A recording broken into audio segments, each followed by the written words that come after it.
Olá, bom dia, meus caros irmãos e irmãs, queridos devotos e devotas de Santo Antônio, paz e bem. Hoje eu faço esse programa a partir do Hotel do Santuário, em Aparecida, onde que nós nos encontramos para a 61ª Assembleia Geral da Conferência Nacional dos Bispos do Brasil. Estamos, caros irmãos e irmãs, percorrendo a segunda semana da Páscoa. E hoje, quinta-feira, dia 11 de abril, para que a gente possa assimilando, vivenciando essa experiência do ressuscitado, nós temos então o Evangelho de João, capítulo 3, versículos de 31 até 36. Aquele que vem do alto está acima de todos. O que é da terra pertence à terra e fala das coisas da terra. Aquele que vem do céu está acima de todos. Dá testemunho daquilo que viu e ouviu, mas aceita o seu testemunho. Quem aceita o seu testemunho atesta que Deus é verdadeiro. De fato, aquele que Deus enviou fala as palavras de Deus, porque Deus lhe dá o Espírito sem medida. O Pai ama o Filho e entregou tudo em sua mão. Aquele que acredita no Filho possui a vida eterna. Aquele, porém, que rejeita o Filho não verá a vida, pois a ira de Deus permanece sobre ele. Caros irmãos e irmãs, queridos devotos e devotas de Santo Antônio, aqui nós temos a conclusão do capítulo 3 do Evangelho de João. Portanto, aqui nessa conclusão, o evangelista recolhe sucessivas palavras de Jesus que são muito importantes à comunidade joanina.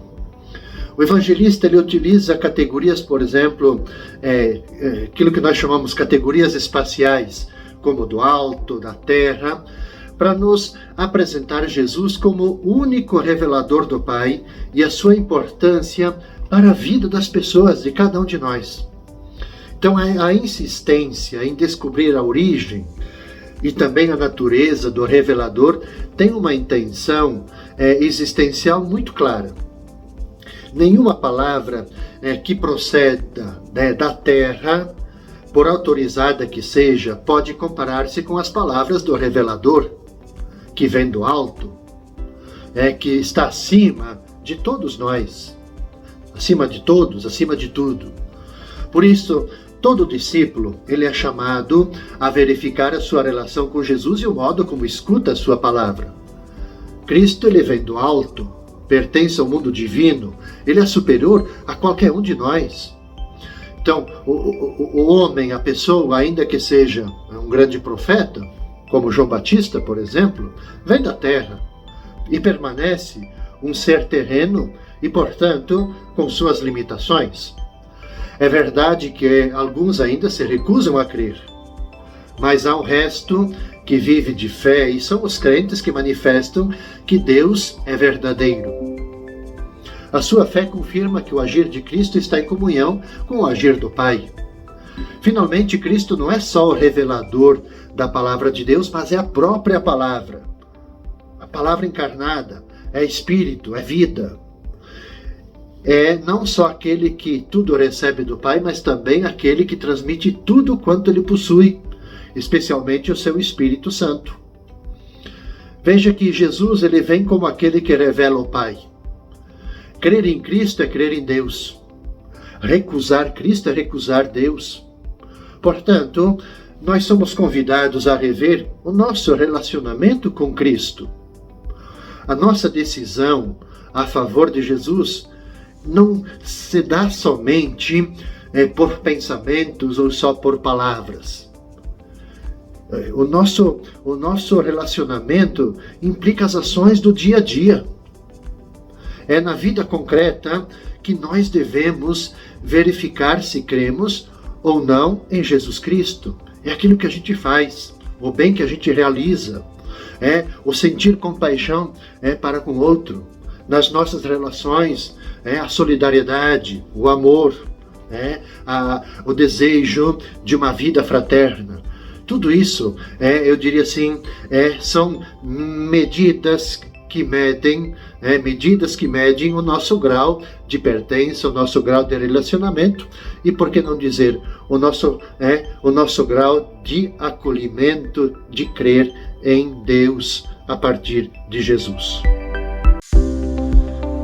Seguindo o nosso itinerário, meus caros irmãos e irmãs, na sexta-feira, dia 12 de abril, nós rezaremos, meditaremos os nossos corações a partir do Evangelho de João, o capítulo 6, versículos de 1 até 15. Jesus foi para o outro lado do mar da Galileia, também chamado de Tiberíades. Uma grande multidão o seguia, porque via os sinais que ele operava a favor dos doentes.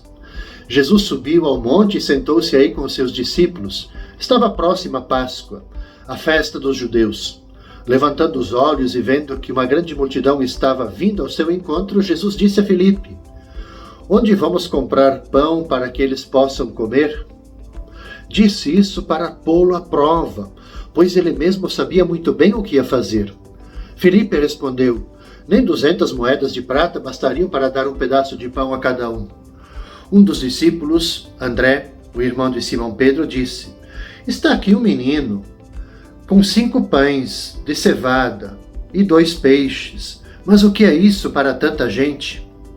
E Jesus disse: "Fazei sentar as pessoas." Havia muita relva naquele lugar, e lá se sentaram aproximadamente 5.000 homens. Jesus tomou os pães, deu graças, distribuiu-os aos que estavam sentados, tanto quanto queriam. E fez o mesmo com os peixes.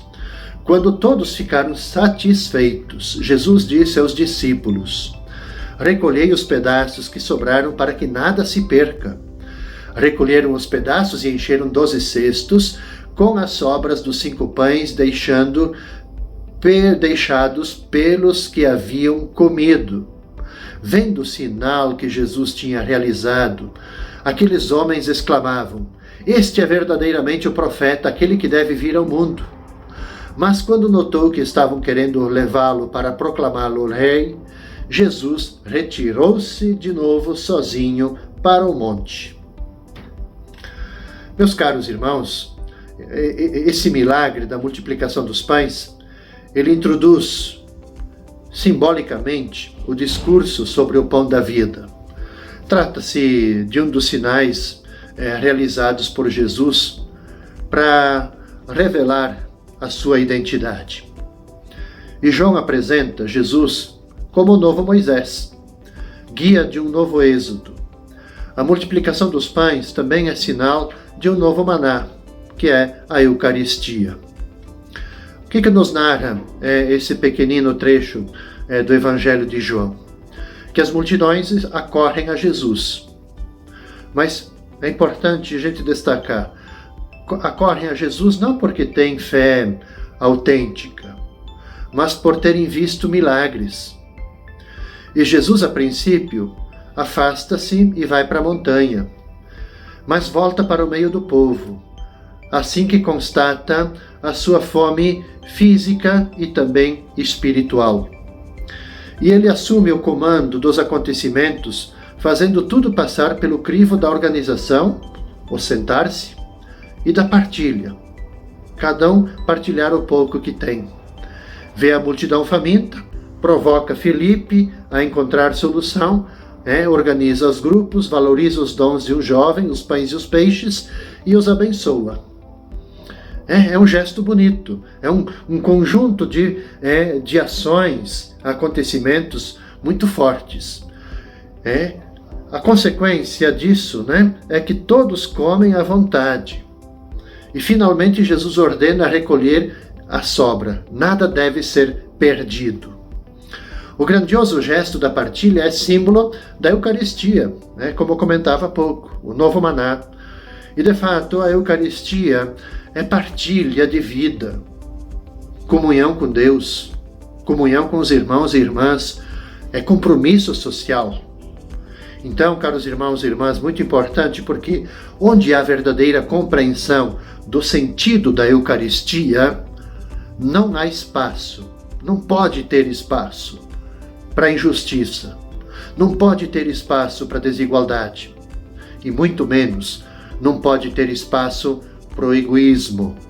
O Evangelho da multiplicação dos pães nos ensina isso, né? A justiça, a solidariedade, o estar aberto para as necessidades dos outros.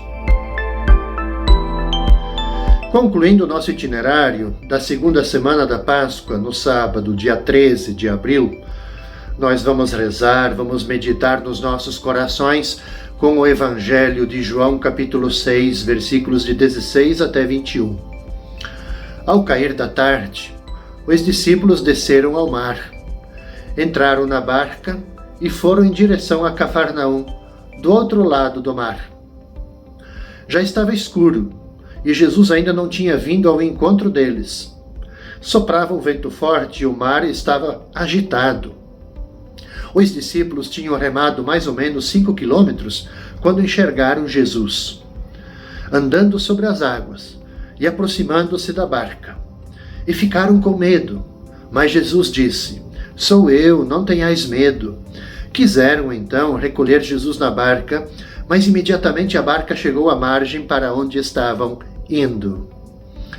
Veja esse trecho, caros irmãos e irmãs, é um belíssimo exemplo do caminho de fé, do crer que faz a gente superar os medos, as nossas agitações internas. Quando a gente está com Jesus, a gente passa pelas tempestades da vida, a gente supera os nossos medos e a gente chega à outra margem. Essa é a dinâmica do caminho de fé. A narrativa, ela apresenta, obviamente, a divindade de Jesus, que andar sobre as águas, ele exerce o seu domínio sobre a natureza. Não dá ordem, percebamos, não dá ordem para que o mar se acalme, mas acalma os temores dos discípulos mediante a expressão que imediatamente identifica ele. Sou eu, sou eu. Recordem que esse sou eu, por isso o João, que sempre diz assim, que apresenta Jesus como o novo Moisés, esse sou eu também está no livro do Êxodo. Sou eu.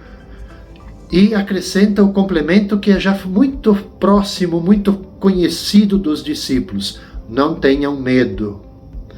Pode acontecer que a comunidade cristã ela fique desorientada pelas adversidades da vida. Pode acontecer que nós também, no nosso nível individual, estejamos desorientados.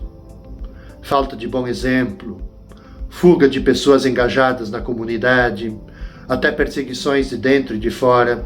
Enfim, surge a tentação de desistir de tudo, desistir da luta. Então é hora, à luz desse trecho do Evangelho, de a gente relembrar que Jesus, em quem cremos e quem vivemos, servimos, esse Jesus é o Senhor da história.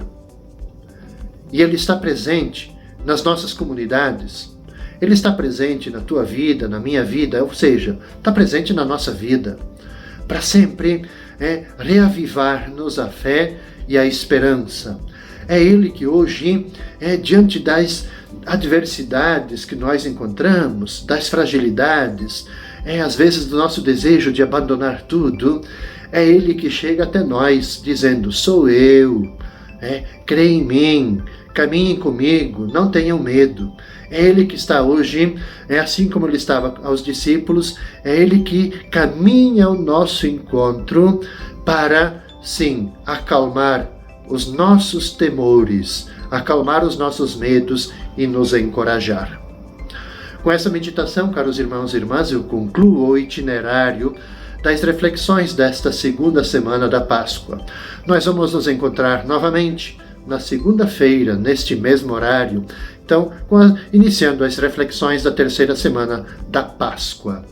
Desejo a cada um de vocês toda a paz, desejo a vocês todo o bem, e a partir aqui do santuário da Mãe Aparecida, peço que ela cuide de cada um de vocês, interceda, que ela acolha no seu coração todos os desejos de cada um de vocês e que junto com Santo Antônio proteja a vida de vocês, seus trabalhos, a família de vocês. Paz e bem.